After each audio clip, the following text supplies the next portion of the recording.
मेरी भाभी और मेरा संभोग कई बार हो चुका था। इसी कारण मेरी भाभी माँ बनने वाली थी। भैया काफी खुश थे, वो पापा बनने वाले थे, पर उन्हें ये कहाँ मालूम था कि असल में ये बच्चा भी मेरा था। दोस्तों, ये गलत नहीं हुआ है, बल्कि इसे दूसरे शब्दों में कहूँ कि घर का मामला घर में ही सुलझ गया है।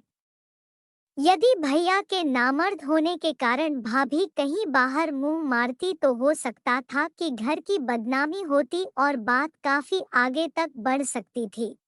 मेरे पति मुझे संतुष्ट नहीं कर पाते हैं।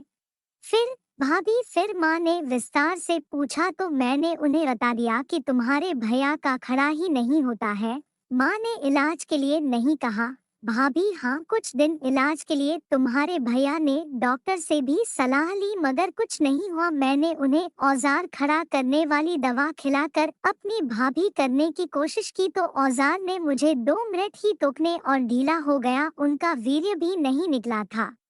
भाभी, हाँ, फिर ये सब मैंने माँ को साफ बताया तो उन्होंने मुझसे तुम्हारे साथ संबंध बनाने की इजाजत दे दी। फिर नतीजा सामने है। मैंने कहा, फिर भैया को शक क्यों नहीं हुआ? भाभी, वो इसलिए कि तुमसे करवाने के बाद मैंने तुम्हारे भैया को दवा खिलाकर और उनका औजार चूस कर खड़ा किया, फिर किसी तरह उन्हें अपने ऊपर चढ़वा लिया। अब मैं हर रात को अपनी भाभी की चिड़िया चूस लेता हूँ और मेरा औजार खड़ा हो जाता है, तो भाभी अपने हाथ से मेरे औजार की मुठ मार देती है। अभी वो औजार चूसने से भी मना कर रही है, लेकिन कुछ दिन बाद वो मेरे औजार को चूस कर खाली कर देंगी।